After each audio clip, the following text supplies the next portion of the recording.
Look at that. And we got a countdown. All right, let's make sure everybody can hear us. We're looking good. You guys know what it is. My name is Gil. This is the American CHOLO podcast. And today it's my honor to introduce you guys to Oscar from Life After Deportation. What's going on, Oscar? Hey, what's going on, Gil, man? First and foremost, man, thanks for having me on your show, man. Appreciate that. Absolutely, brother. So let's just kind of jump into this, Oscar, man. Where were you actually born at? I was born in Veracruz, Mexico, back in '83. Okay, and then how did you end up coming to the States? At what age? Well, we came to the States. My mom brought us over, right? We hitched a ride. Everything was planned. Right. I mean, I remember this because we went into from Veracruz over to TJ. My mom met up with some family there. We crossed over in their truck. When we went to the border patrol, I remember just telling them we're going to go head out to Disneyland, go visit. You know what I mean? But this is way back in the 89, dude. I was 5 years old. And you guys crossed over. Where did you guys live when you crossed over? Well, once we crossed over, we first ended up in Echo Park. Okay. And once I passed second grade, I believe, we moved to Hollywood. Right. And that's where I grew up all the way up to I was 17. Okay, so you were in Hollywood. At this time, you're a young kid. So you pretty much were raised in America, yes? Yeah, absolutely. So when did you actually ever find out that you were illegal? Because at 5 years old, I don't think you really know what that concept means. Yeah, man, absolutely not, dude. I do recall, like, for example, it was junior high year. That's when I realized that I wasn't legal.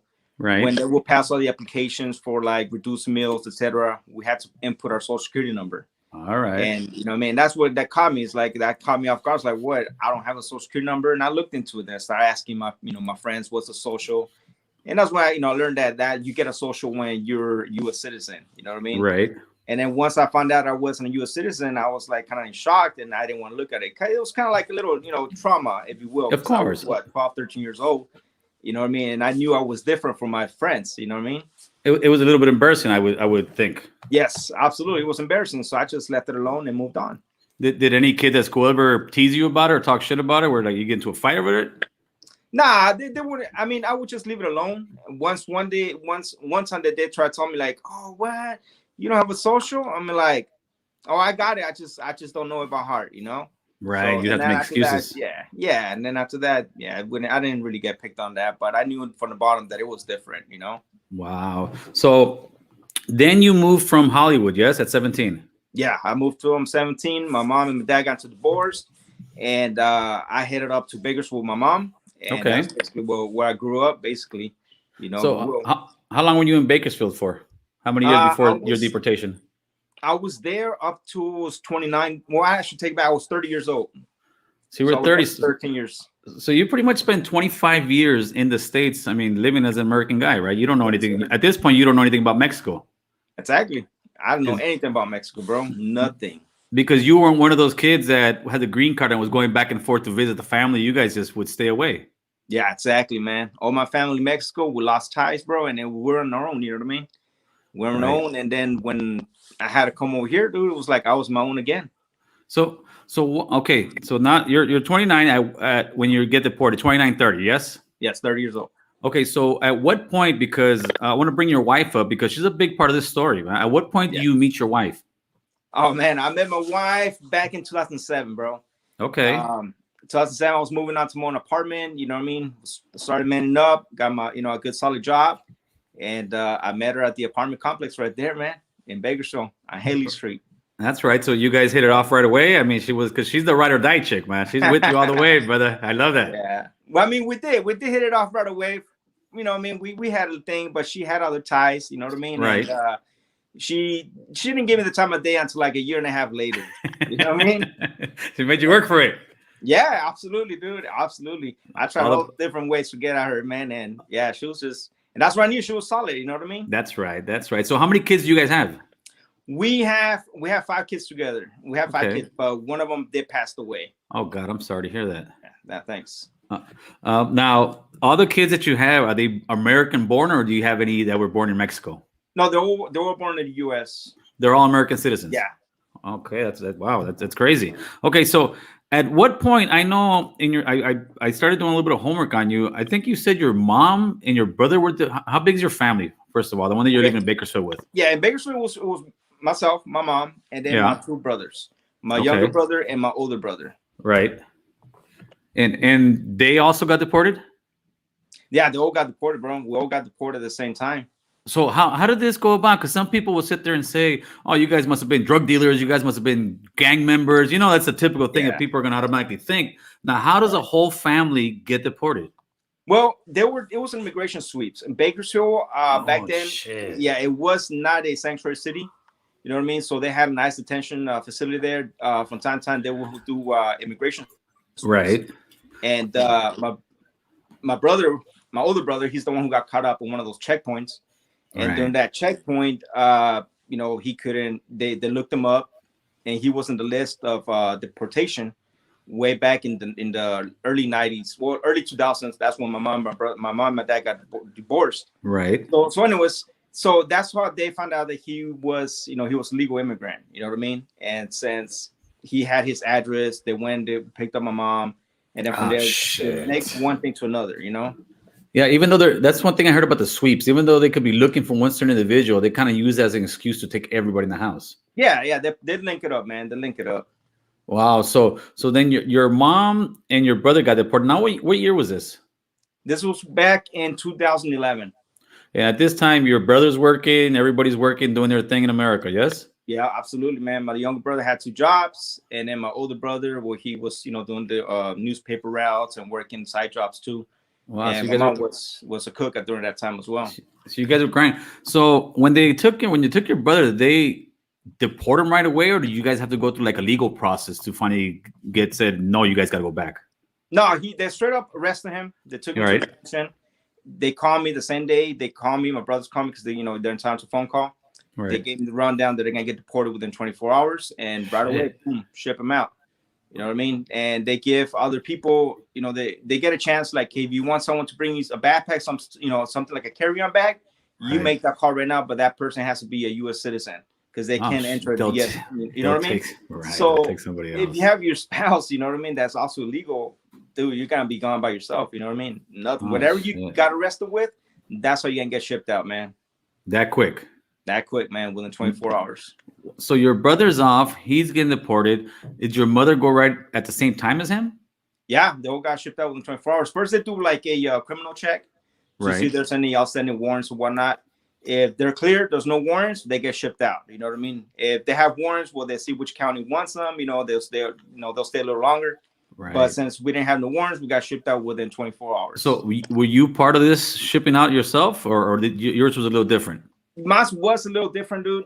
And it's like I won't say it's like a blessing, you know what I mean? Because during 2011, my son passed away. You know what I mean? I was at the hospital, and I'm sorry, dude.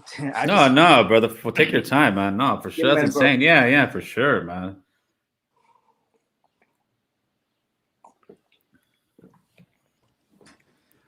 Sorry about it, man.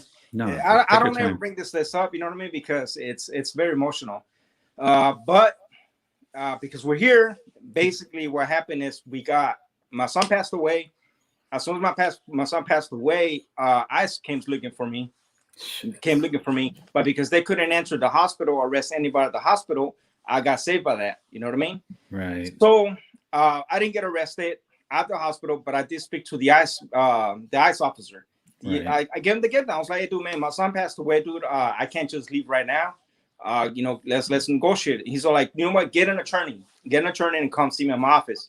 So my wife didn't know this attorney. We called this attorney, Mr. Winston, and he represented me for a couple $100. We went down with the ICE officer, and he was able to buy me 2 weeks to basically leave voluntarily. You know what I mean? Just so I can handle the affairs, etc. You know. And after those 15 days was up, bro, I shipped myself out voluntarily.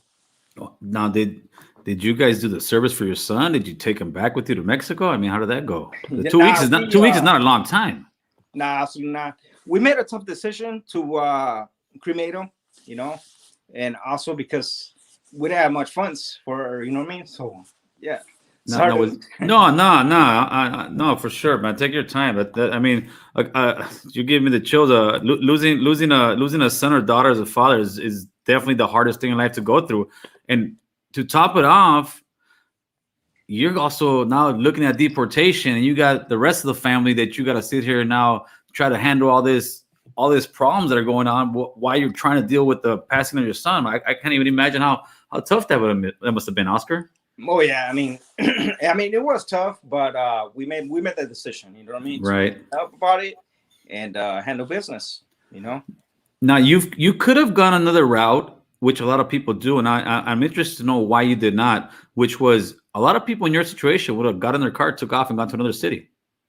Yeah, I mean that was a thought too, bro. I mean, I'm not gonna lie, dude. I did think about taking off to a sanctuary city or somewhere where immigration, it won't happen. You know what I mean? Or at least to Yeah. say.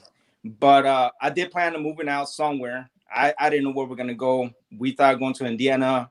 We thought going to Las Vegas. You know what I mean? And but those two places were other questions because I had an uncle in Las Vegas. You Right. know what I mean? So that's why I was like, okay, cool. And Indiana, my wife had a cousin. So we're like, all right, cool. At least, we can lynch from there, hang out, talk for them, show us the Right. ropes, tell how it was. But then again, we asked ourselves, what if there's another checkpoint? You know what I mean? What if I get pulled over and I don't have a driver's license? You know what I mean? Then what? We're gonna start back again. We started twice and we had to go back to TJ, Mexico, and start all over. So, we're like, what, fuck that. I was like, let's go ahead and just land over there and take one day at a time, and what I mean, we'll make another life. We talked about it a lot, you know what I mean? We talked about it, we got different ideas, and we both made the decision to, like, you know what, let's do the right thing. You know what I mean? They already gave us 15 days to stay. I can't just fuck them over either way, you know what I mean? So I'm Right. just gonna go ahead and do my thing and commit myself to what I agreed on. Yeah, yeah, I'm sure there was some long nights you and your wife had. Now, did you guys ever have a conversation as far as maybe you go, she stays with the kids in America? There was a thought, yeah, absolutely, man. There was a thought, but I was like, I just can't do that to my kids, you know what I mean? And Right. we had to stay together. But yeah, we absolutely thought about that, dude. So we're like, nah, man, we're a family and we're gonna stay together. That's right. So how did you guys finally get up and leave? Did you guys get a U-Haul? Did you guys get a car, pack it all your stuff? I mean, walk me through the steps of actually All getting in the right. car, turning on, and going. Yeah, well, first it was me. I left myself within after those 15 days. I told my girl, let me settle down first in TJ. Let me get our place to, let me see how everything is. You know what I mean? Because a Right. lot of people think that TJ is a very dangerous place. You know what I mean? Correct. Which, I mean, I'm not saying no, but then again, it's got its goods and downs, right? Okay. Long story short, I told my wife, dude, let me go over there, touch down, let me get us a place, you know what I mean? See how everything is, let me get settled and, give me a couple months. Meanwhile, she stood on the property where we're at, and she ended up moving out to her best friend's house. Right. And, it's little by little within those 6 months, because, we were selling the furnitures. She put everything in the garage. The rest that couldn't fit in the garage, she ended up selling everything. Right. And little by little, man, she started selling her stuff. And once she was down to no furniture at her friend's house, she ended up just taking over here, And that's by that time we already had our 3-bedroom apartment. You know Nice. what I mean? We had no furniture, but everything came little by little. But the family was together. Yeah, absolutely. I heard a story you said when your mom first got out there, because your mom was out there a few weeks before you, and Yeah. you tried to send her some money. Can you walk me through that one? Yeah, well, I was during the whole interim of me getting my son's affairs and then cleaning up my mom's house. I was cleaning up her house, as in, like, selling her furniture, gathering any important paperwork, and try to save as much as personal information as she had. And for the rest of the stuff, we basically sold the furniture. As I Right. got all this money for selling for selling the furniture, and I sent her some money, but she didn't have her ID. You know what I mean? You don't have an ID right off the bat. So she ended up meeting this person. This guy did it wrong. He gave me his full name and everything. Sent her the money. She never got the money because this one just took off with the money. You know what I mean? Wow. And And that was a guy she met at church or something, right? yeah, dude. She met this person at the church. She actually went back down there and talked to the pastor. You know what I mean? The pastor who actually did help her out, but he didn't know who the other person was, dude. Right. So it's because, look, dude, you got in TJ, man, you gotta be careful who you trust. You gotta be Right. careful who you talk to. You know what I mean? This could be anyone in the world too, man. But you just can't trust anybody. Well, especially when you're first getting there, I would think all the pariahs would come out and try to Yes, take yes, advantage of you, right? absolutely, man. There's always people trying to take advantage of you. You know what I mean? So you got to be street smart about that too. Okay, so now this, what year is this now when you got deported? I was here this December 20. I'm sorry, December 31st, Yes, 2011. So it was 2012, the 2012, beginning of 2011. 2012. So your wife gets there maybe like in the beginning of 2012. No, no, she gets here like during August Oh, of okay. So, 2000, yeah, so you 2012. okay? So you were there for a minute by yourself. You were there almost Yes, 9 months to a year by yourself, right? yeah. Well, she will after a couple months after we got I got to know the neighborhoods, the streets. Then she will come back and forth visit me once a month. Okay, cool. So how was it when you're driving through Mexico? You're leaving America. How's that feeling, man? And you know you're not going back.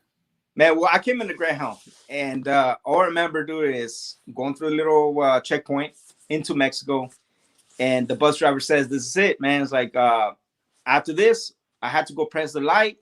If we get green, then we get to go. It's like if you get red, then we're gonna get searched. And I was like, Right. shit. I was like, I don't want to get searched. And they're like, what search? Yeah, every single person, one by one by one. And I was like, fuck. I was like, damn. I was like, I should have just stood over there or something, you know. And Right. anyways, because I had my nephew with me, you know what I mean. So that's why I didn't want to. I was running the risk, me taking my nephew with me, different last names, you know, and Right. crossing the border with this kid. You know what I mean? So I was scared of that, you know. More problems, right? Yeah. So we found some one of the passengers said, you know what? I'll go ahead and do it. You know. So he went, pressed a little light. He got good luck, man, and was green. We're like, hey, everybody was excited, you know. So that was my first thought, dude, just being excited, you know what I mean? Because even though we live in fear, you know what I mean, we gotta be excited about new things, you know. How was that first night sleeping in Tijuana? And dude, it was like it was like the loneliest night ever, dude. Like literally, and the coldest too. Right. Where were you staying with your mom at the time? Yeah, with the money I came with, we never get in the apartment the same night I got the same afternoon I got there. Right. And we got the apartment. I gave the down payment, I gave the first month rent to the landlord, and from there, dude, we just stood the night in the empty apartment, you know. Now, Nothing but tile. how's the apartment process over in Tijuana? Like out here, they do a background check. They may want first and last months. I mean, there's a deposit. How is it over there in Tijuana? Well, I mean, nowadays, bro, nowadays it's getting that way, man. They're doing a Okay. background check. They're doing all that stuff, you know, like employment history, references, etc. You know what I mean? But before, when I got here, and I'm pretty sure there's some places here and there that do this still. But when I first got here, dude, it was just talk. You know what I mean? My name is such and such. I want to rent your place. Here's the money up front. No questions asked. You walk in and you get a place. You know what I mean? What's a three-bedroom apartment going for over there as far as pesos and American money? Well, you can find a nowadays. You're Yes. looking at around 6,000 pesos for a 3-bedroom apartment, Right. which is about $300. Okay. Okay. But how much? Well, no, let's go this. Once you got there, you spend the first night. What do? You start looking for employment right away? Do you got to get your documents? Because I saw some stuff, and that's what I like about your channel. Your channel is an educational channel that's showing people that are getting deported. Hey guys, this is what's gonna happen. This is how you go about getting a job. This is how you go about getting your papers. So in other words, you're schooling people because I don't think you were schooled. You kind of had to learn it all on your own, right? Yeah, dude. I mean, that's been the first night, dude. And once the morning came up, we started getting oriented because my brother was already here. You know what I mean? So he kind of knew where to get a job. And I decided, you know, I'm not gonna waste no freaking time because I ain't got no money on me, and I just need to find a job. You know what I mean? At least if I work, at least I know I get paid next week. You know what I mean? Right. And but I was a mechanic back in Bakersfield, so I was looking for little side jobs doing mechanic work. Okay. But I didn't have no tools, so I couldn't pick up any side jobs. And so I tried applying at different mechanic shops, but it was more like mom and pop shops, you know. Right. And they only hire, you know, the nephew, your son, your daughter, you know, type of thing. So I give this call center a shot. I was like, dude, I don't want to sit down behind a computer, you know what I mean, looking at the computer screen for 10 hours a day, you know. So I was, you know, fuck it. No one's trying to hire me. I'm just gonna give it a shot, dude. And that's just, you know, that's how it went, man. I started working, got paid the following week, and kept rolling. I hear that. I saw that on a interview of a guy in Mexico, kind of your same situation, but he was a guy getting out of prison. What are those call centers? What do you guys are doing on those call centers? Well, we do a lot of things. Like, for example, we can do customer service. For example, say Metro, Okay. AT&T, cell phone company. We can do customer service for that back end. You know what I mean? Why, as far as why the monthly bill's higher. We could go something more aggressive, like, for example, you have a magazine membership and you try to Right. cancel it. You have the call centers. You have those that people that will not make you cancel. I forgot the word. But anyways, so they're trying to you try and cancel the membership, and the other person last time not to cancel. Which Yeah, they're trying to give you a promotion or something else. Yeah. So you're the guy. You're the guy I'm screaming at, saying, "Just cancel my fucking." I was at one point. I was. And then you have something else that you can make a career of, which is collections. You know what I mean? That's where I'm in. Yeah, I'm in the collections industry. You know what I mean? For a bail bond company in the States. So we do the collections. Okay. So how long have you been doing the collection thing now? I've been doing collections, bro, for 5 years, man. and you're calling America, right? I'm calling American, dialing back home, bro. You're not calling nobody in Tijuana because they're gonna hang up on you. Oh, hell no, we got no bail bonds here, man. Oh, for bail bonds, huh? Yeah, for bail bonds. Really? Yeah. So how much? Let's say not. I'm sure you make more money than what the regular person makes in Tijuana. Is there such thing as a minimum wage? There is such thing as a minimum wage, bro, and you're looking at about 122 pesos a day. You know what I mean? Which is what? $6.25 a day. Oh, Jesus. You know what I mean? And you work 6 days, because a lot of employments here, bro, you got to work 6 days a week. You know what I mean? You only get 1 day off. Is that how you do it now? You do 6 days a week? Right now, no, bro. Since I have this collection company, it's more because of the FDCPA. You know what I mean? You can't call on weekends, certain times. So right on. Yeah, and we get it Monday to Friday. So I'm one of the few that actually get 2 days off, bro. To be honest with you. Nice. So now that you're there, August of 2012 kicks in. Your wife pulls up. I'm sure you're happier as can be. I'm sure you're very excited to have your. You got sons and daughters, or all boys or all girls? Well, I have 3 boys and 1 daughter. Okay, so you all your kids are there, boys and girls. I'm sure you guys are happy, but it's got to be a hard transition for your wife. Was it? I mean, did you guys get into any kind of arguments where she was almost like, "F you, I'm going back to the States. I can handle this." Nah, bro. I'm thankful she never had one of those tantrums, bro. You know what I mean? And I guess what it was is that she put her trust in me. You know what I mean? Nice. And I had to make sure that I continued providing that trust. You know, that everything was gonna be okay. You know? Well, so I want to ask you a question about this one. When you got there, and now that you're there, did they consider you Mexicans, the Mexicanos? Nah, bro. We consider the pochos, man. We call the pochos here, man. I try to tell homies out here all the time the same thing, especially when they're over here in, I think, what is it? Not Highland Park, over there, Mexico, and this and that. And I'd be like, fool, they consider you pochos, man. You guys ain't. Am I lying? You're out there. No, bro. We are the pochos here, man. Right? We're the pochos, we're the pochas, you know what I mean? I guess we're too Americanized to be Mexican. Yeah, and too Mexican to be in the U.S. It's like stuck between the line. Did you guys ever, as a family, regret going there at one point altogether, or since you guys got there, pretty much you guys just moved forward and kept going straight? Yeah, bro. Now we not once ever regretted anything, bro. Nothing at all, man. And that's a good thing. You know what I mean? No regrets, man. That's right. Pushing forward. Now, what's the biggest thing that you yourself had to get used to in Mexico, and what's the biggest thing you think your wife had to get used to in Mexico? Oh, man, to be honest with you, bro, getting used to speaking Spanish a lot, man. Really? I'm trying to, order some tacos, and I can't really speak Spanish, Yeah. So you tell me your Spanish wasn't pretty fluent. ¿Cómo está tu español ahora? Pues ahorita está mejor, pero ya sabes, como que se escucha un poquito de acento, Decías, quiero 2 tacos de asada, por favor. No, not that bad. Hey, so this is a hustle I want to find out with those taco guys at Tijuana, right? Mm-hmm. You're telling me people make about $6 a day, right? An average person who's like a minimum wage, or regular, like some guy working construction, right? About $6 an hour, right? So where the hell do those guys go buy their tacos and sodas? Because I go to Tijuana, they charge me $1 for the tacos and $1 for the sodas. At the end, I'm paying about $12, which is not that much money. But a regular person who works in Tijuana isn't going to pay that much money for tacos and sodas. So what do they? Nah. So what's the hustle? No. I mean, and it's true. It's true. I mean, there is. I mean, you get. Do they charge us pochos more? Nah. There's no side hustle on that, man. There's no side hustle on that one. Nah. What it is that we as Mexican, we make it work, man. Some way, somehow, bro. You know what I mean? Even when I have to pay the water bill, man, we'll still do it. But on that, there's no side hustles, man.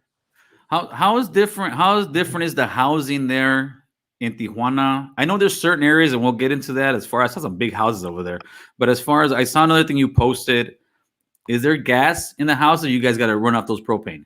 Yeah, we run off the propanes, bro. There's no gas lines. No gas lines, man. I mean, they're trying to basically upgrade some sites of the richer side of town. Right. Doing some underground work. But the majority, dude, I want to say like 90% of the population, bro, has gas tanks. They run it through propane. How about hot water? How do you get your hot water over there? Well, not all apartments or houses, dude, they don't come with boilers, but hot water boilers. You know what I mean? Right. So a lot of times when you rent the apartment, you rent it with no propane tank and no water heater. And you have to buy your own. You know what I mean? So is that how you guys get your hot water? You got to get a propane tank with a heater? Yes, sir. Yeah, we got one of those instant hot water boilers, instant hot waters. Right. Oh, the one that goes straight through. That's right. Yeah. Now, another thing I've always wanted to know was, do you guys really get free pay-per-view for boxing? For boxing. I hear for the boxing you guys do. Yeah, we get the TV Azteca, man, and we got all the good matches right there, man. So, but you need to be in this side of town, though.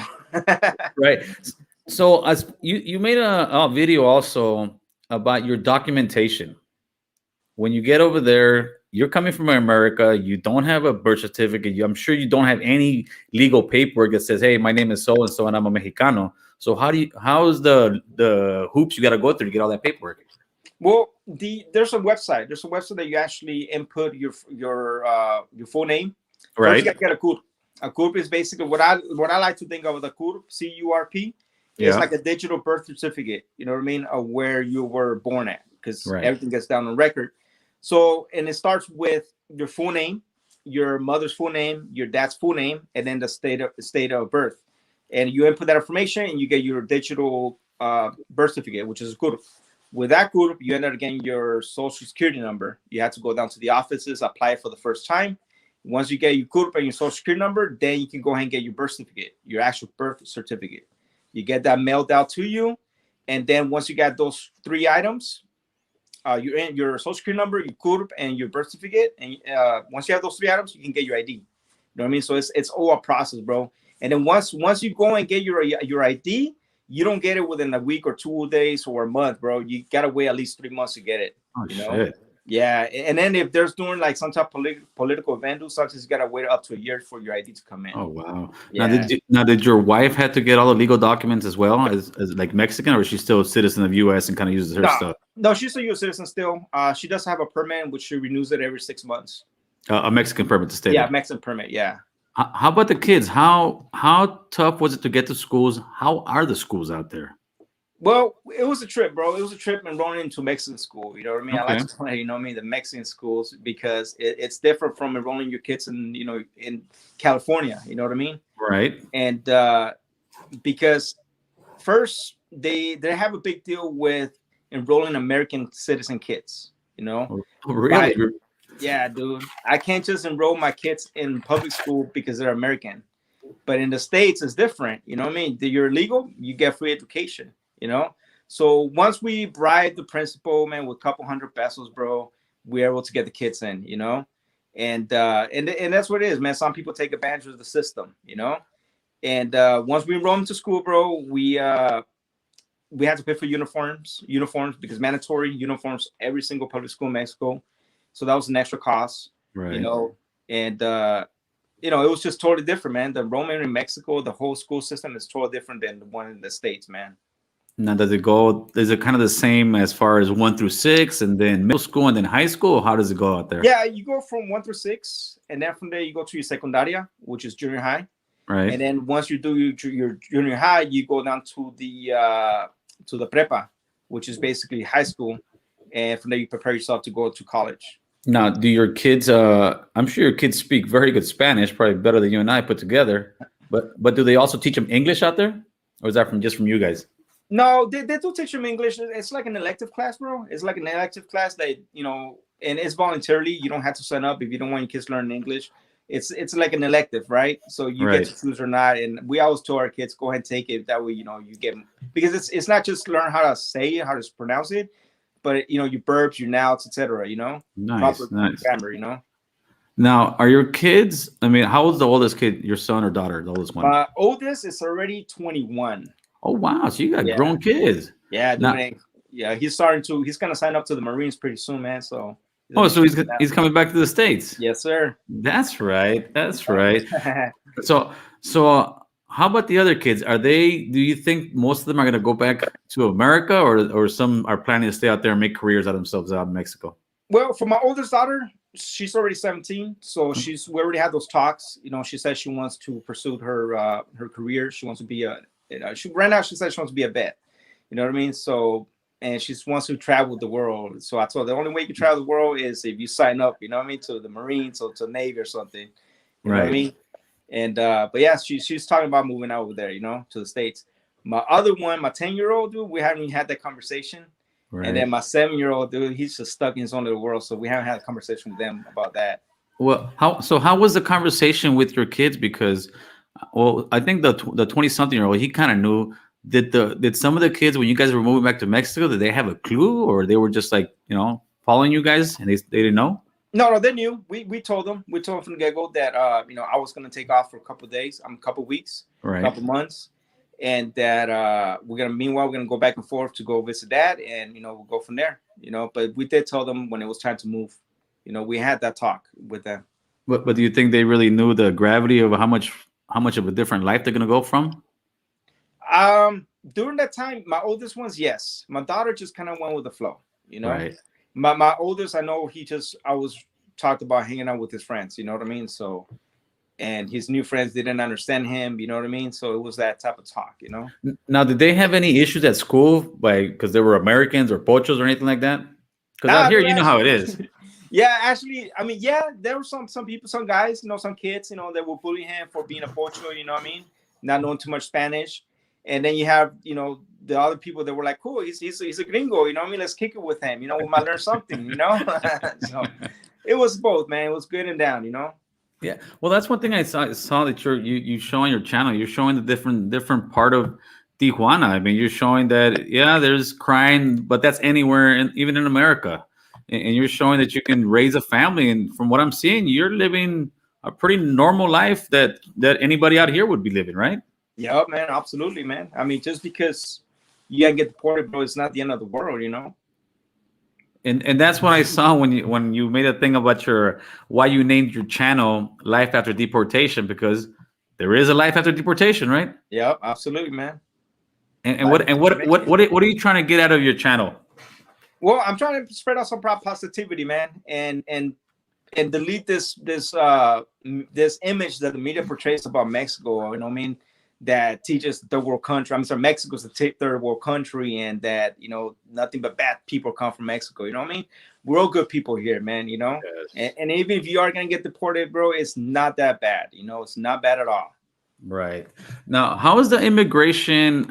Do you see it as far as the border, where you've got? I mean, right now you got a bunch of refugees coming from Central America, and some of them been there for a couple of years, right? Yeah, dude, they're just stuck here. I do recall way back a couple of years ago, Mexico offered them permanent residency. Yes. You know what I mean?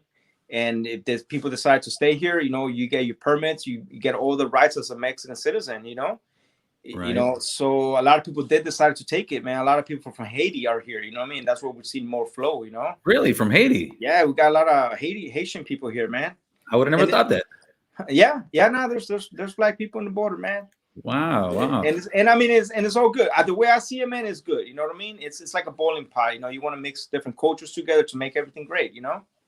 Now, when you and your wife were doing a tour, it was almost like in some rich area, man. What's that? Is that Tijuana, where you had those big old houses out there? Yeah, that's one of the. Yeah, that's a section, man. But there is some bigger houses, but I couldn't Really? go through those neighborhoods, man. They, But they, that's just a small section. now, who lives in those houses? Well, you got like politicians. Right. You got a mixture. You got politicians that live in those communities with a private security, Right. and then you have owners of companies, from Mexico.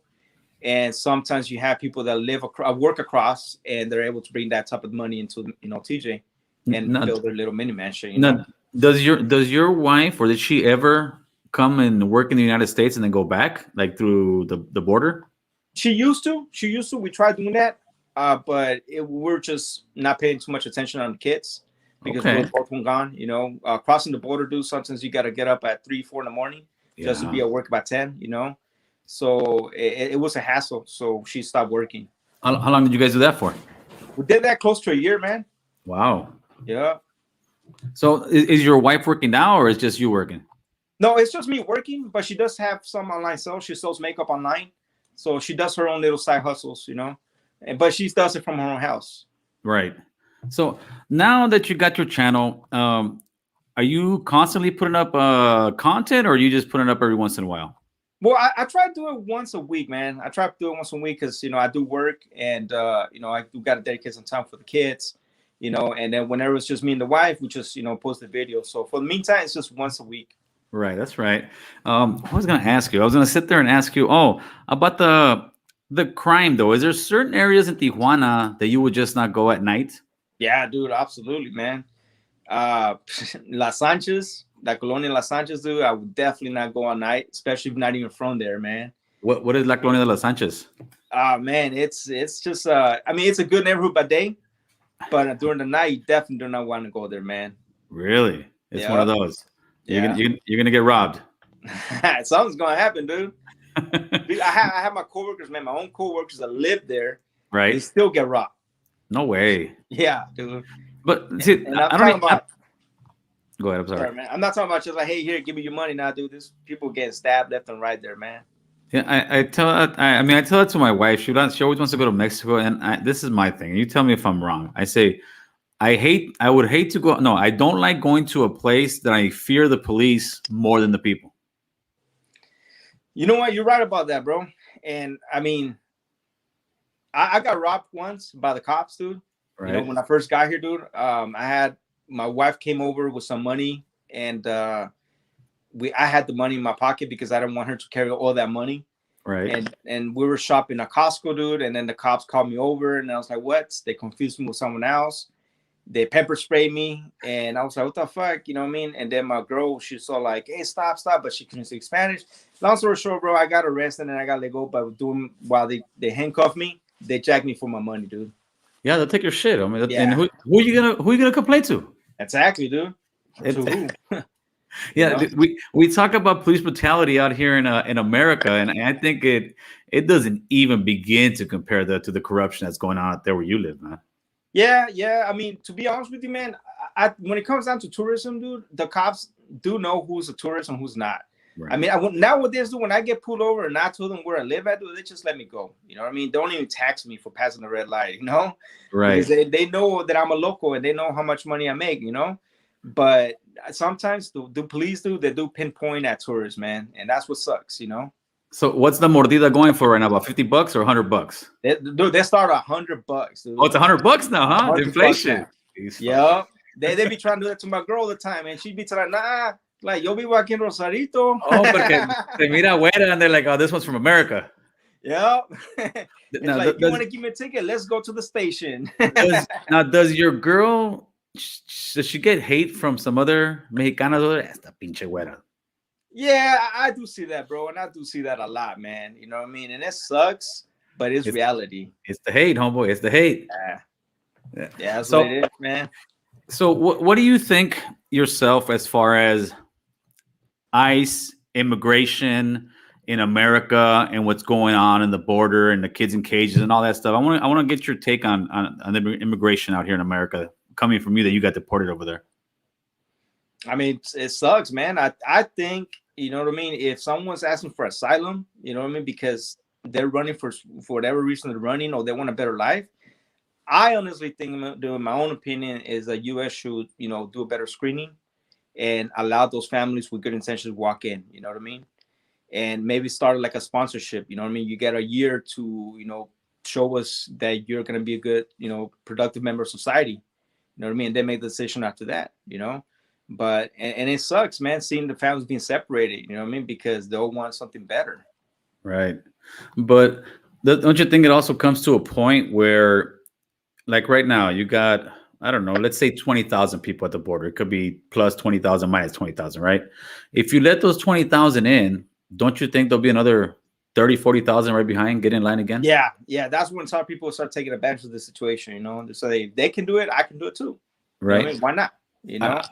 I think it should be like this. I think it should be where people like yourself, your mom, your brother, who were working and taking care of business and didn't have a criminal record, I think guys like you should get an opportunity to get your green card. And if you screw up and do some felony or something stupid, then yeah, you get deported.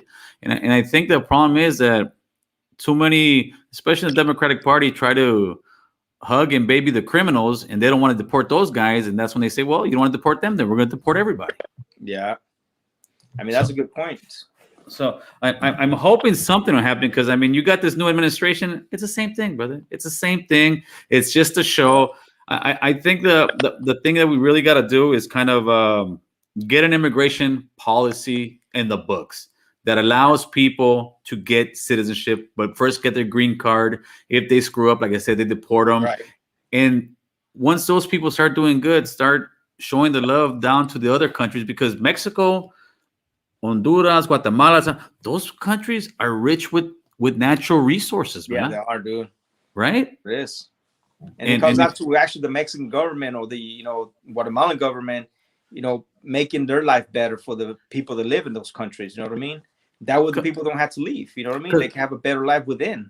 A lot of people want to stay. A lot of people want to stay in their home country. I know, especially my boy Chulo Beach, who works with me. I was talking to him last week. I say, Chulo, ¿te vas a ir para atrás a Mexico? He's like, yeah, dude, I'm getting a little bit older. He's like, probably when I turn 50, or he said when my mom passes away, I'm going back to Mexico. I'm not coming back. And this guy's been here Chulo's been here for almost 20 years. Wow. And he's even saying it.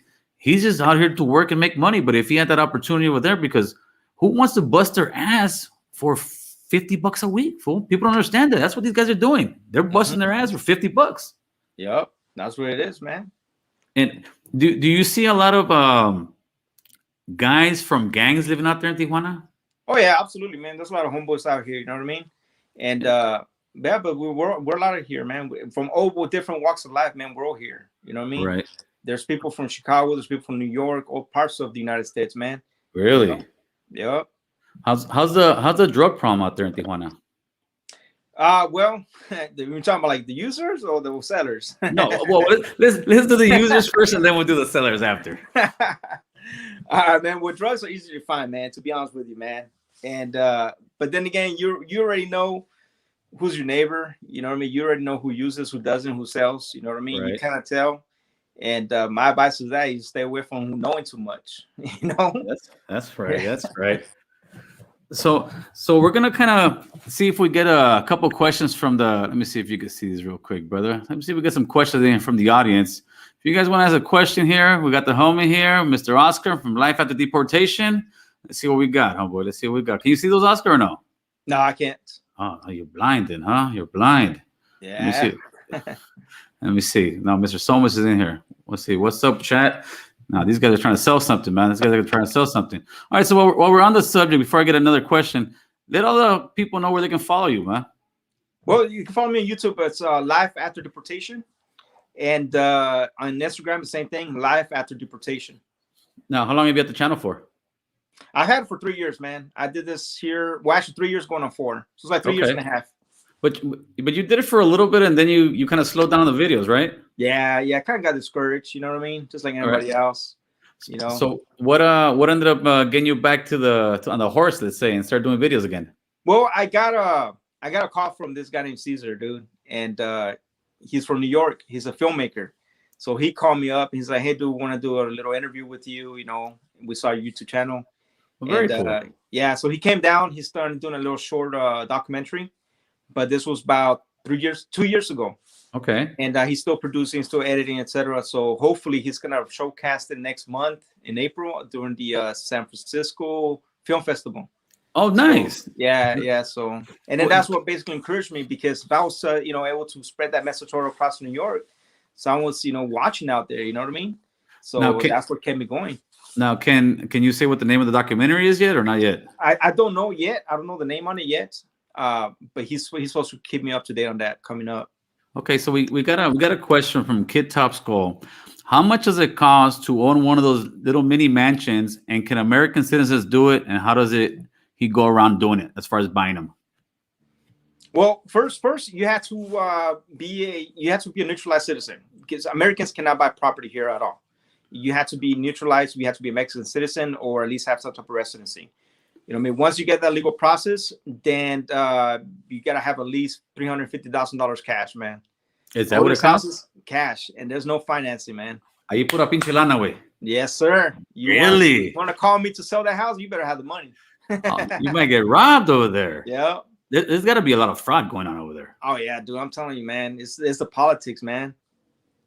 Dude, 350 racks. I mean, it's actually a good price, I guess, for the houses and all that. But to have it all in one cash, that's a lot of money, man. Yeah. Okay, let's see. We got another one over here, homeboy. Is he married to his girl that gets a?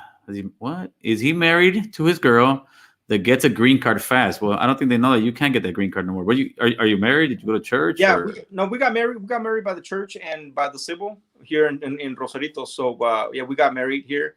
But we haven't looked into moving forward and trying to get a green card. You know what I mean? Or at least a permit to go back. We haven't looked into that far. Yeah, and somebody asked, here you go, Denise, why can't you get a green card by marriage from your wife? I mean, I guess I can. We just haven't looked into it. Now, do you think that's the same issue why you guys didn't got deported, because maybe your mother didn't look into getting you guys paperwork, or your father didn't look into filing your paperwork? No, we were filing paperwork. You know what I mean? Once I turned 18, I got my social security number and my work permit. But what went down south is when my mom and my dad got divorced. The Right. immigration packet went down south, because my stepdad, he was actually from El Salvador. So he Right. was claiming asylum, and part of the asylum packet, we put our petition in. You know what I So mean? when he got divorced, he's pretty much saying, "Screw them! I'm not gonna Yeah. help them out." Oh, Yeah, wow. exactly how Yeah. it went down. That makes a lot of sense. Don't run around with no, like, these guys are undercover.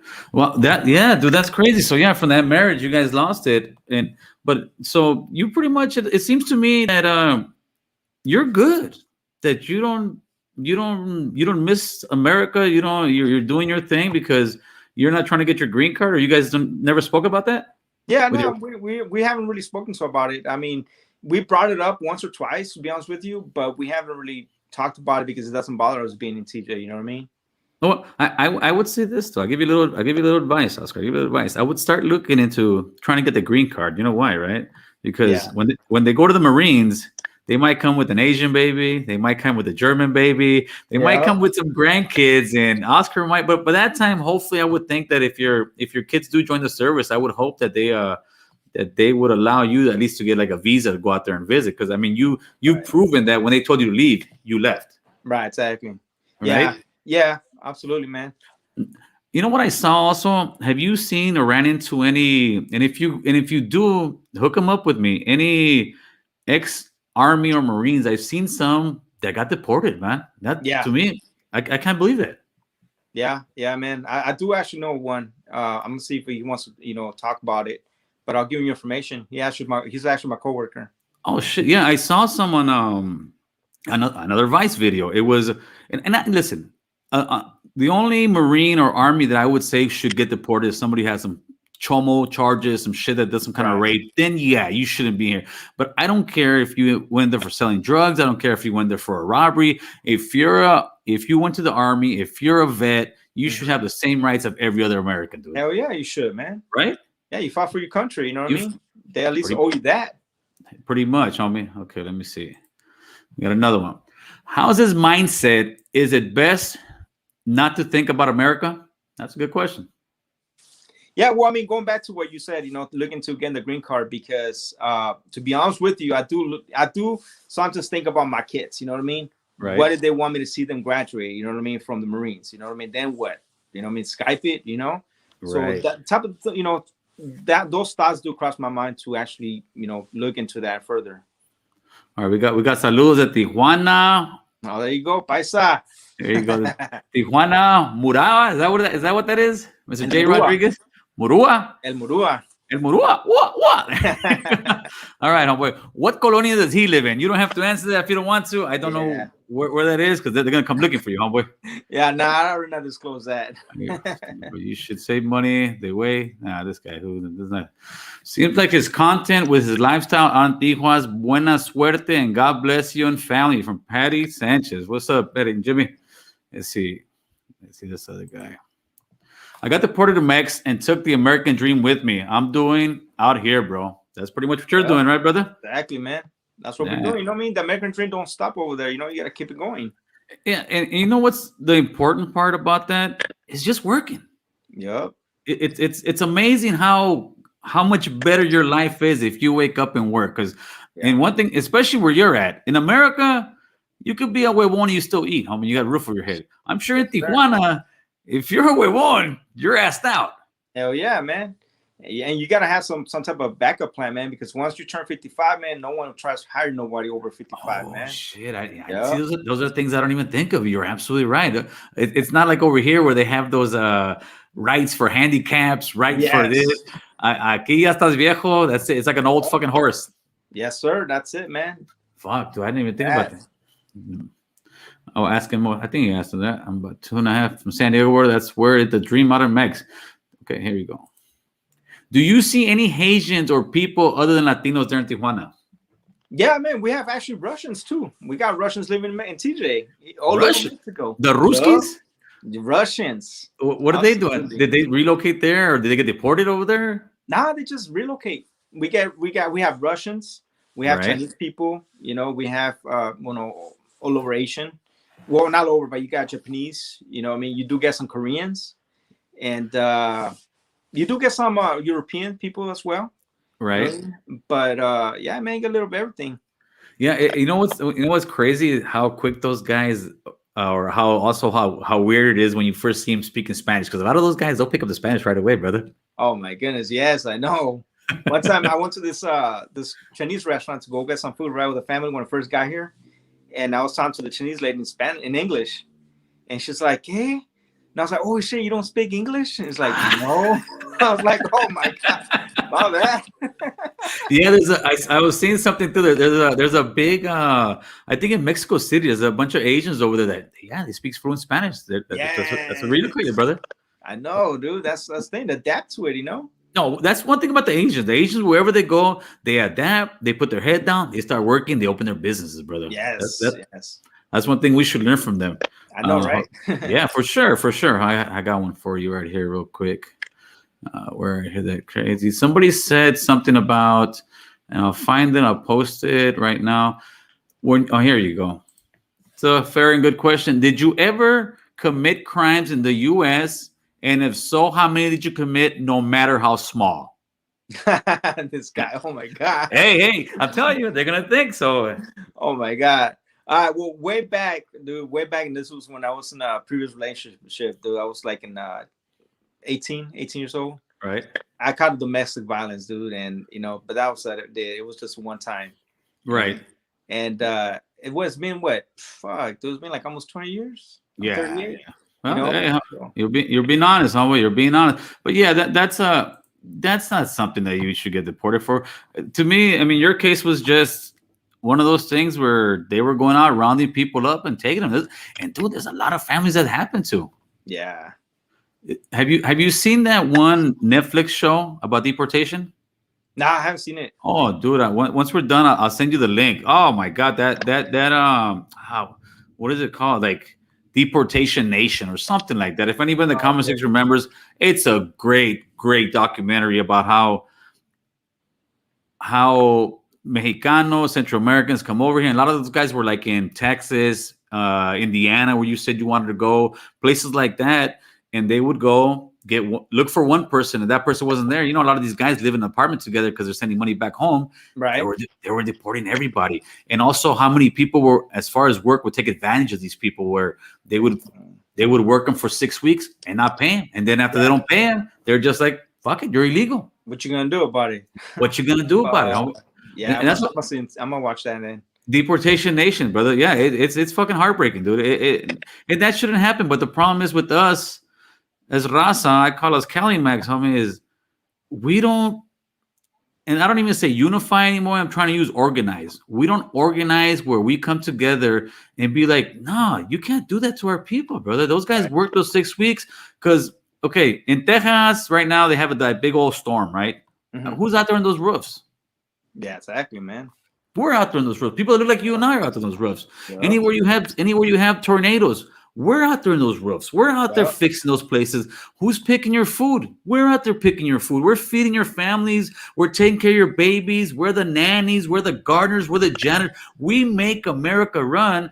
But when they don't want us, they discard us like yesterday's trash, brother. I know, right? We're like the gears, man. The gears in the U.S., man. We are the gears. And if we got together and organize, we don't got to unify. I don't got to like you. I don't got to like nobody, right? I don't got to like you. But we need to organize but we got to get on the same page. All right? Yes, sir. Because game plan. They're on the same game plan, brother. And I think that there's a lot of you guys out there that's showing like, man, these guys you would have been an asset to America. Your family would have been an asset to America. But because of the legal laws of immigration that nobody wants to touch, they don't want to talk about us. They don't want to give us no plan to citizenship. They don't want anything because we're like a pawn they use back and forth to argue with one another and say, see, right? Yeah, they look at us disposable, man. You know what I mean? Yes. You know what I mean? Disposable, brother. All right, Mr. Super Arizona. Thank you for that 99-cent super chat, my brother. Okay. How much do you make a week? I wouldn't ask the guy that. I just know he's got a good living. You're living in a 3-bedroom apartment. You're working 5 days a week. His wife doesn't work, and she cooks all kind of great food. If you go to the channel, you can see it. So, I'm sure. So what's your favorite meal you guys cook together, bro? Oh man, we got quite a few, man. We make the pozole. The whole family loves pozole, man. We can make the menudo, you know, and enchiladas, homemade with some beans and rice and everything nice. Now, was your wife cooking as much when you guys were in the States, or did she learn to cook a little bit more as you guys were in Mexico? Nah, this is what we fine tune our cooking right here, bro. That's right, oh boy. Dude, everything was homemade, dude. Everything from the tortillas hechas a mano. Huh? La tortillas también?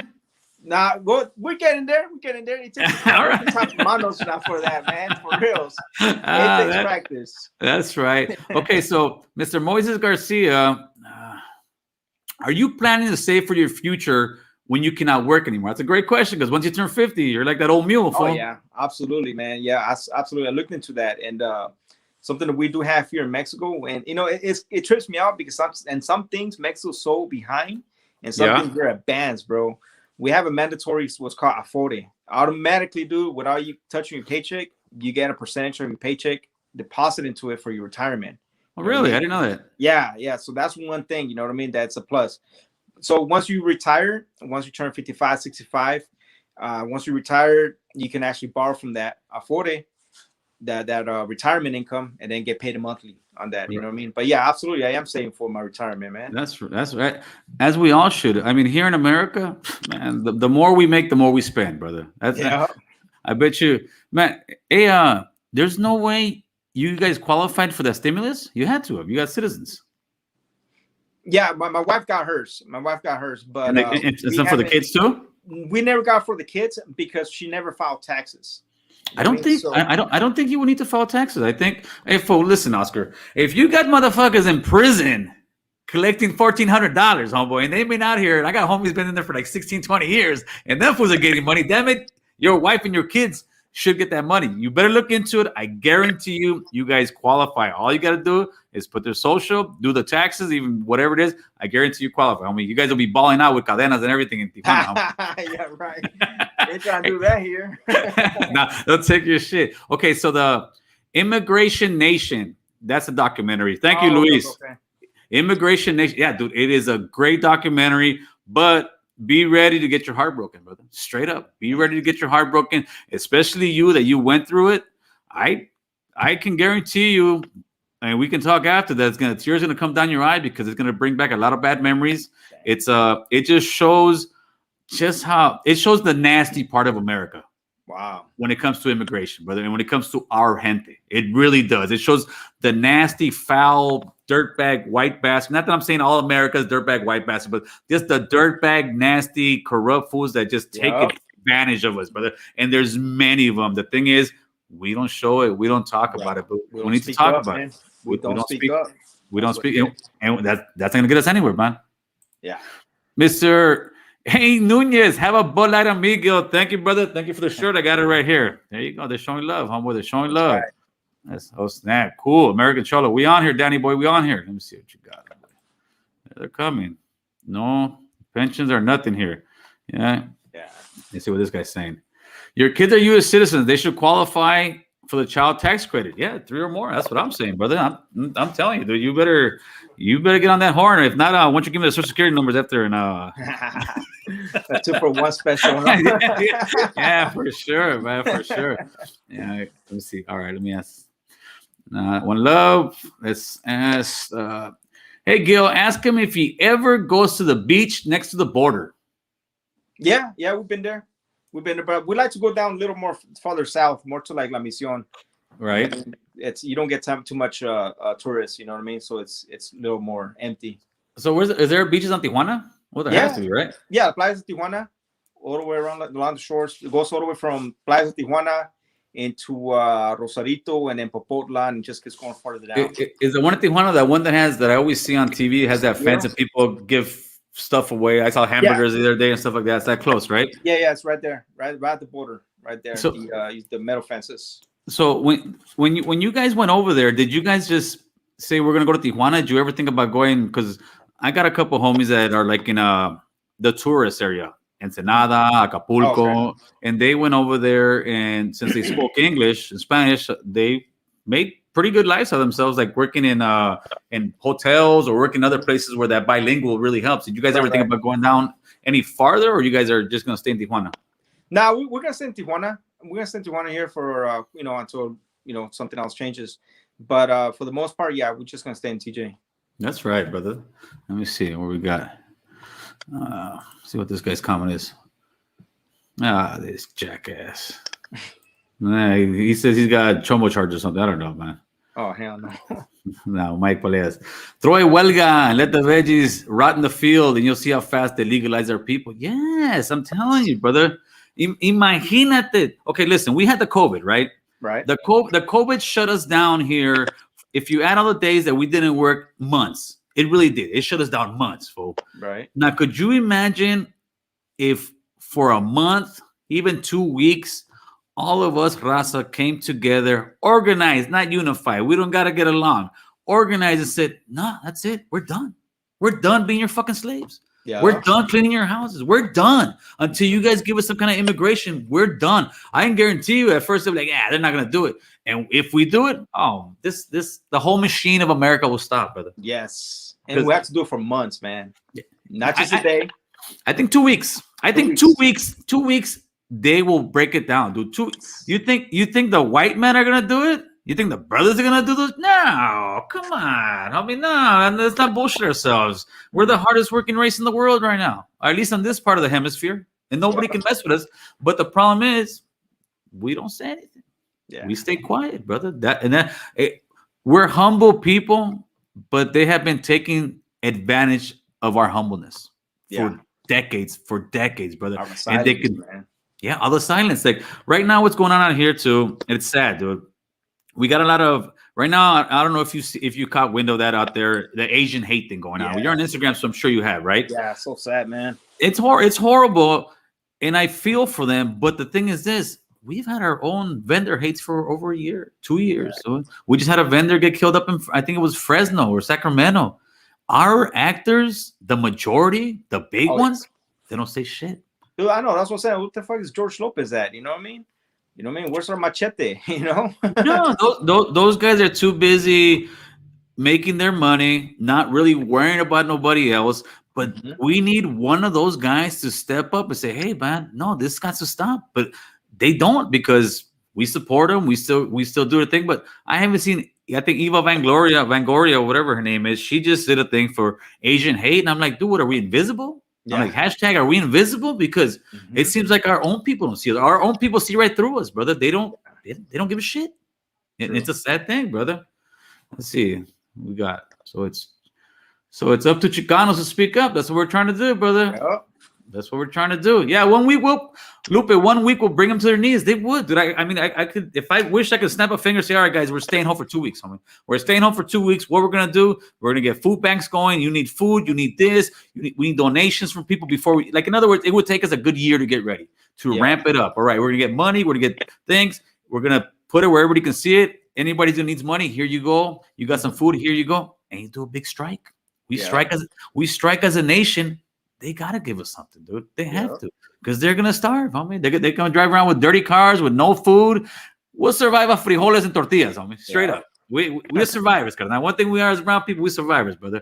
Yes, Cancun, homie, lots of opportunities. Bilinguals, homies that are there, they toes like the homies. Most homies I've met in Cancun got good jobs for being bilingual and good work ethic. Yeah, I believe it. Yeah, that's what tourism goes into place. Yeah, right. But how's the tourism over with the COVID, man? I mean, it didn't slow down, dude. I mean, the bars, you know what I mean? Like the well, they were closed for a minute, though, no? Yeah, they were close. You know what I mean? But there's still tourism coming along, dude. Everybody's going to the fucking whorehouses in Tijuana, homeboy. That shit don't stop. Man, that shit don't stop. Crazy. What's that place called? The what? The Coahuila? Coahuila, yeah, La Coahuila. No, I remember just going to Tijuana. It's like a big old loop. You get lost and fucking. So how many? Is that the one? That's the one. So what is it over there? They got like, are all those bars like fucking like the whorehouse bars? Are they regular bars? I've never been one of them, bro. But yeah, good answer. That's what I'm saying. I haven't been there. I've heard the Coahuila from guys that worked like many years ago and all the time. Coahuila. Yeah, basically you go over there and it's like a drive-through of females, man. No way, dude. Yes. God bless Tijuana, homie. Let's see. Okay, for a man to give up his freedom here in the States and have his wife and family pick up, follow, unheard of. Much respect. Frank Gutierrez, absolutely, brother. That's right. Thank you. Respect to you, Mr. Oscar. Okay, I'm rough out here. I still have to work. Hold on. I think it's part of the culture. Not complain. Yeah, let me see what you got, Ron. I think it's part of the culture not to complain. We need to teach our kids to stand up. It's okay to speak up. It is part of our culture. It's part of us being humble. And I've made this analogy before. You got three people, right, Oscar? You got a black guy, you got a white guy, and you got a brown guy, right? They've all, the brown guy has been working in his company for, like, let's say 10, 15 years, right? The white boy and the black guy just barely 2 to 4 years, right? They both got raises because they went into the office. Hey, man, I need more money. This is a backbreaking. They both got raises, right? This is America. Let's say America's the owner, right? And they're both getting what they want. We've been there for 15 years. We never spoke up. So what happens? We don't get shit. Yeah, it doesn't bother you, right? That's how the boss looks at it. That's how America looks at us. America looks at us like, they ain't saying nothing. I ain't gonna raise up the rate. I'm not giving any immigration reform. I'm not gonna help them with any other injustices. They don't say anything. They're complicit. Right. But the thing is, we need to stand up and speak, people. We need to let people hear. But the people hearing, they also got to help by, when we got a movement, help out, share it, call, do something. I mean, make some noise. Make some noise, homie. Yeah. If you're at a concert and you got the guy singing, saying, yeah, and no, everybody's just being like this. Right? Make some noise, homie. That's right. Let's see what you got over here. La Coahuila. Oh, that's a good question. Mike Palizaos, do norteños and sureños kick it together out there? To be honest with you, bro, they don't, man. They don't. You know what I mean? They all got their own little spots, man. To be honest with you, they got your own bar. You know what I mean? They kick it away. In Tijuana? In Tijuana, Zona Norte, you know? But do they beef a lot, or they everybody just doing their own thing? They stay by themselves, bro. You know, as long as you don't bother each other, you know what I mean? They stay away, you know what I mean? When it comes down to work, man, I work a few norteños, you know what I mean? But work related is work and work is work. Of course. But is there any Southsiders that work there too, or have there been? Absolutely. Yeah, they just, how's it going? Yeah, they're just working. They're just working. Mm-hmm. They're just going through the struggle of now. You ain't in America, homie. You're there. Yeah, that's actually a good question. How about the gang problem out there? Is there a big gang problem out there? Nah, dude, I mean, you got the little barrios, little colonias, you know what I mean? They just, they protect the hood, you know what I mean? But the real fucking gangsters, dude, it's the higher ups there, you know? Yeah, it's You those know? guys with them big things over there. We don't speak Yeah, about. Jesus, yeah, I bet, dude. Over there, is there a lot of murders out there in Tijuana? there is, bro. Just last week, man, up a street up my block, dude, some fool just got murdered at a rehab home. And 2 blocks, 2, 3 days later, another block over, a couple got shot, you know? So there is a lot of crime here, man. Do you hear gunshots out of your window any once in a while? Yes, dude. And you can even see the smoke coming out from the block. Oh Man. shit! And over there they gotta be using the big guns, homie. Oh yeah, yep. How about daytime? There's also people don't carry murder in the daytime, also nighttime. Oh, this shit was during the day. Oh shit! Really? Yeah. Oh, and most of those murders go unsolved over there, right? Oh yeah, absolutely, man. The cops just come over, they pretend they question, you know what I mean, and then they close the case because they couldn't get enough information. You know what I mean? Yeah, dude. Then again, you got the neighbors, dude. The neighbors ain't gonna say nothing. No, they're gonna get killed, bro. Hell yeah. Yeah, I wouldn't say anything if I lived out there. Hell nah, hell no. Just look the other way. Yes, sir. Let's see what we got. Oh boy, who misunderstood the question? Did I misunderstand the question? I don't know. Is there Sam Mister? See what we got. Oh yeah, how about that? Are guns illegal in Mexico? Guns are illegal, dude. Everywhere Really? is illegal. Even pepper spray is illegal here, man. Really? Yeah, you would think you had some type of reform for personal protection, self-defense.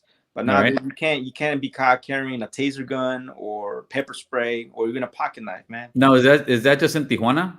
Now that's all over Mexico, man. They don't want the people armed. They don't want the arms of people, man. They don't want to raise the arms for the people. Wow. You know what?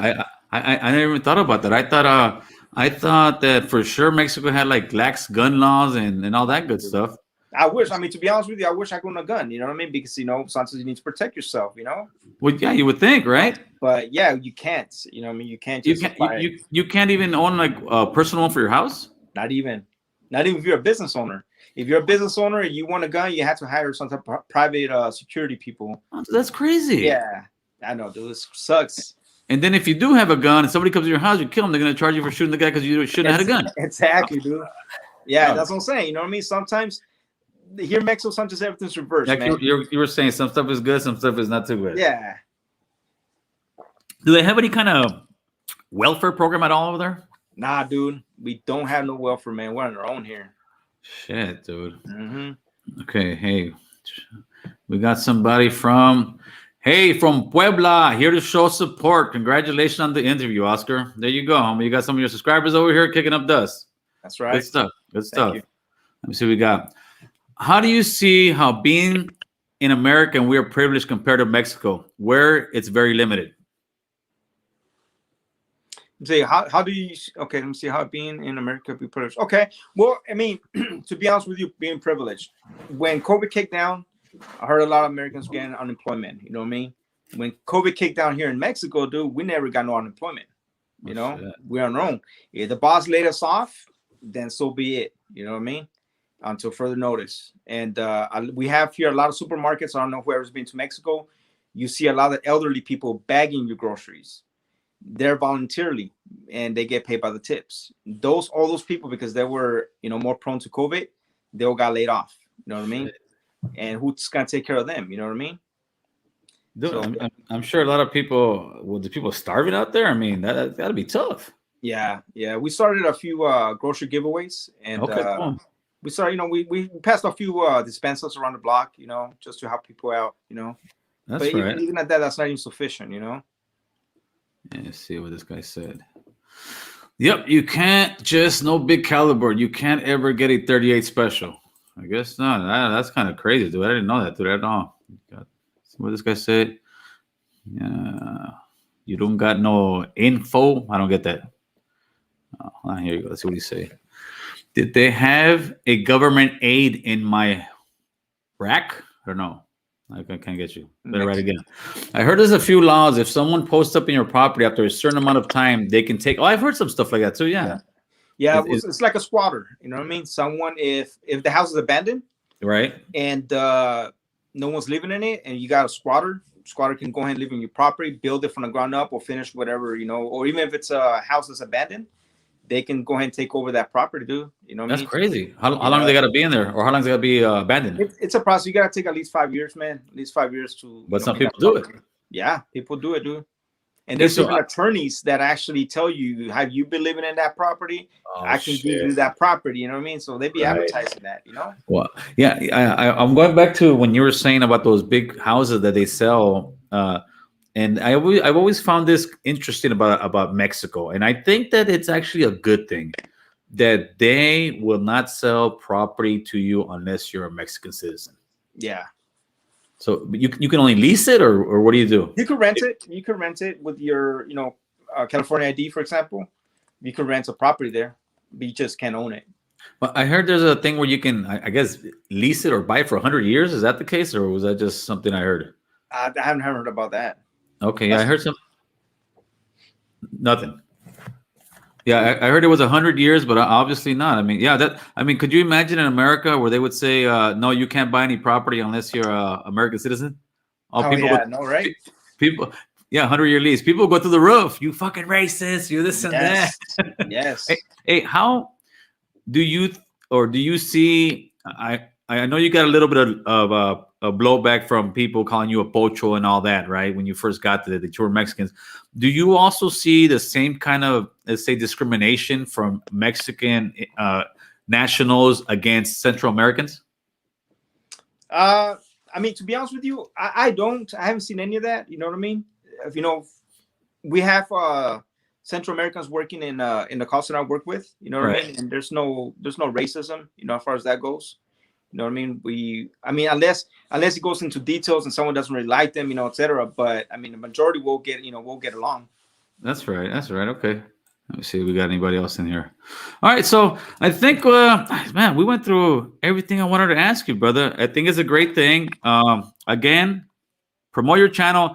Oscar right now is getting to the point where he's about to break his first 10,000 subscribers, right? Oscar, you're getting there? Hopefully, man. So tell them where they can find you, Oscar. Well, you guys can find me on YouTube. It's Life After Deportation, and also on Instagram, Life After Deportation. And tell them what kind of stuff they could find on your channel. Well, you guys are gonna find basically everyday life, what it is to actually live in TJ after being deported. You know what I mean, or anywhere in Mexico after you get deported. You know what I mean. Life does go on in this. It's not the end of the world. That's right. So if you guys know anybody who's just recently about to get deported or is deported, wants to ask a question, is like us, we learned a whole lot out of you, Oscar. I appreciate you coming on. Go to his channel, guys. Go subscribe to his channel. Go bring his numbers up. He's got a great platform. He's got a great message. Come on, from going from all that to still taking care of his family. This is a man right here that should be in America, but hey, he's living the American dream in Tijuana, right, Oscar? That's right, man. All right, brother. Thank you for coming through, brother. And we'll run those numbers up, Oscar. All right. Okay? Thank you, Gil. Appreciate it. Take care, man. Thank you. All right, brother.